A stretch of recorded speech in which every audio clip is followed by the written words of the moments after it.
Selamat datang di channel Cerita Cinta. Channelnya cerita cinta romantis. Sebelum lanjut, mohon dukungannya dengan like dan subscribe dulu. Gairah dan Pelarian Cinta, bagian 48.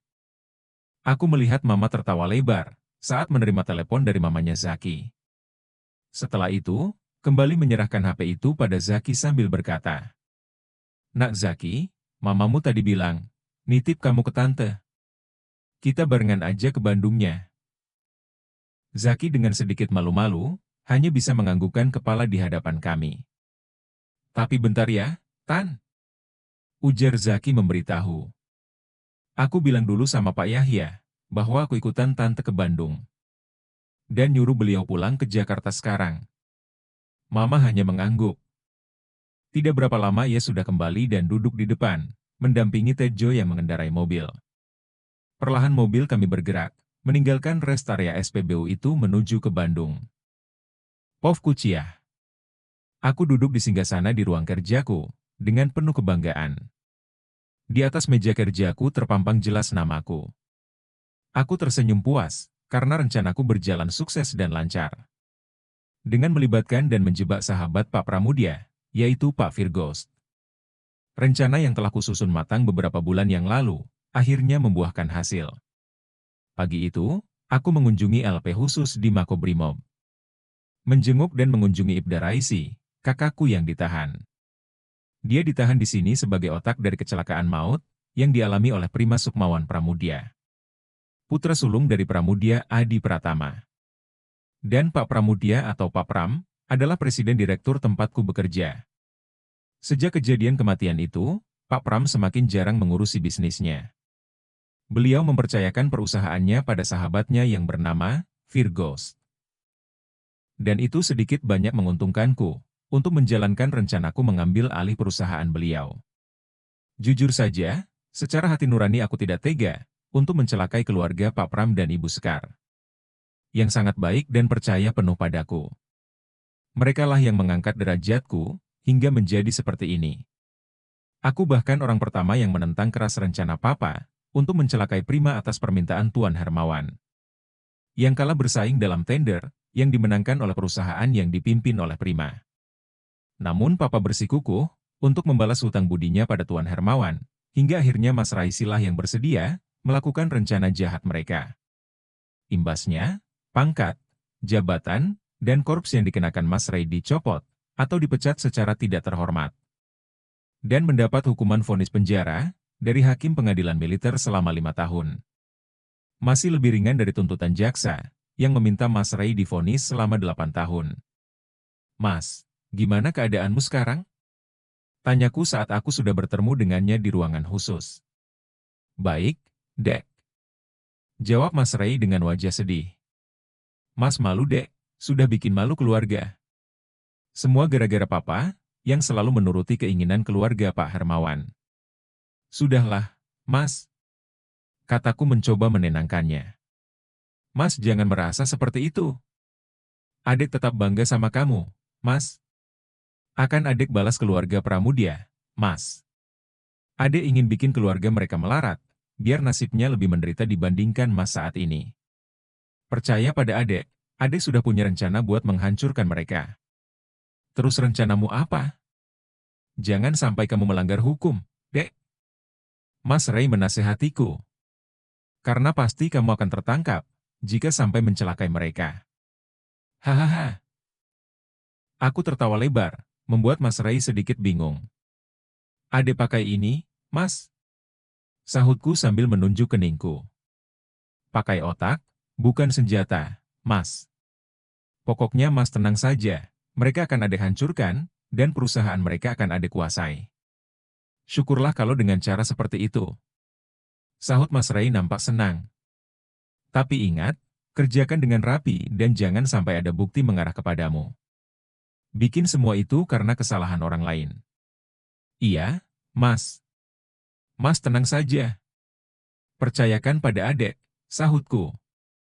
Aku lalu menaruh amplop berwarna coklat di atas meja. "Buat Mas Ray," sambungku lagi. 10 juta cukup, kan?" "Makasih, Dek." Mata Mas Ray nampak berbinar, Setelah membuka amplop coklat itu, ini lebih dari cukup buat Mas. Ya udah, Mas. Adek pulang dulu ya. Nanti adek kesini lagi. Kataku lalu memeluk tubuhnya, sebelum pergi meninggalkannya. Segera aku meninggalkan Mas Ray dari ruang berkunjung. Berjalan keluar dari Makobrimob. Dan pada saat aku sedang berada di dalam mobil, aku teringat dengan Devi. Lalu meneleponnya mengabari dirinya, bahwa aku akan ke rumahnya. Siapakah Devi? Dia bernama lengkap Devi Permatasari. Sekretaris agensi modeling, yang dimiliki oleh Eva Savitri istriku, sekaligus orang kepercayaannya. Untuk mengurusi kegiatan model dan pengambilan iklan, selama istriku melahirkan kemarin, karena operasi sesar. Dan atas pertimbangan itulah, dia menyerahkan tanggung jawab agensi, yang dimilikinya pada Devi.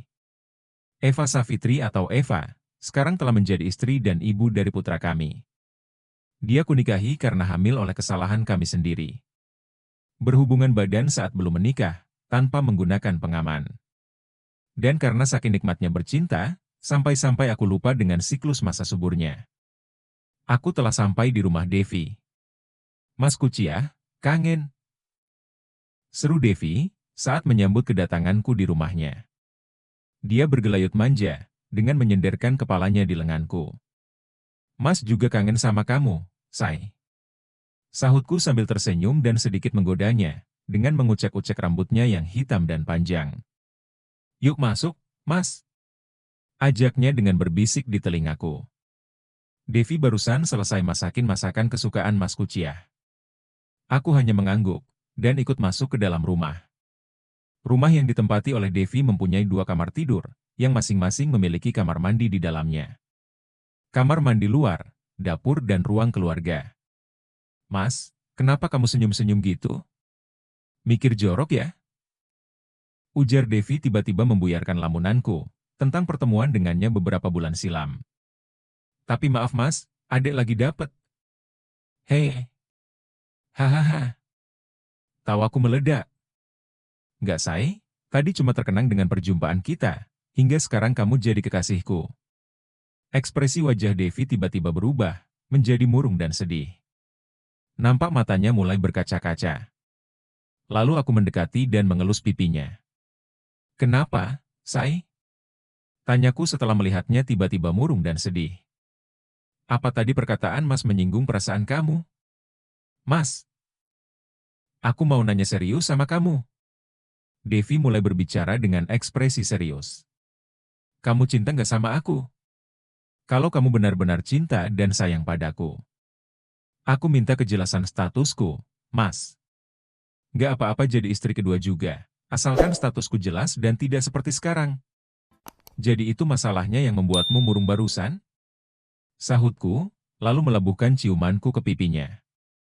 Mas bukan tidak mau menikahi kamu. Namun dalam ajaran kita, tidak diperkenankan menikah lebih dari 1. Hiks. Air mata Devi seketika turun dari sudut matanya, ketika mendengar jawabanku barusan. Mas jahat. Hanya mau enak-enakan saja, namun dimintai tanggung jawab, selalu saja berkelit dan berkilah. Mending Mas putuskan sekarang, pilihannya ada 2.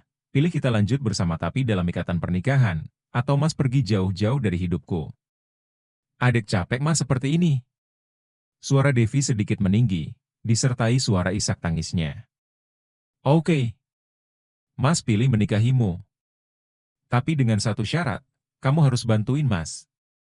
Sayang, mau, kan bantuin Mas? Kataku lembut meminta bantuannya, disertai kecupan di keningnya. Ini demi masa depan kita, sekaligus membalaskan rasa sakit hati Mas pada mereka. Apa yang bisa adek lakukan untuk rencana Mas? Sahut Devi sambil membelai dadaku. Apapun akan adek lakukan demi kamu, Mas. Demi pernikahan dan kebahagiaan kita. Begini, Say. Ujarku mulai memberitahu apa tujuan dan rencanaku. Devi mendengarkan semua rencanaku tanpa menyela perkataanku. Dia sengaja memberiku waktu untuk menjelaskan semua rencana gilaku untuk menguasai kekayaan Pak Pram. Jadi gimana, Dek? Tanyaku kemudian, setelah selesai memaparkan rencanaku pada Devi, selingkuhanku. Kamu bisa bantu, kan? Jadi tugas Ade cuma itu aja ya, Mas? Sahut Devi sedikit bergumam dan berpikir. Kalau soal itu, gampang deh. Nanti Mas kabari saja, kapan akan dijalankan rencananya? Sekarang ini, banyak banget bermunculan model baru dan artis baru, Mas. Nanti Ade carikan yang cocok dengan selera orang itu. Serius?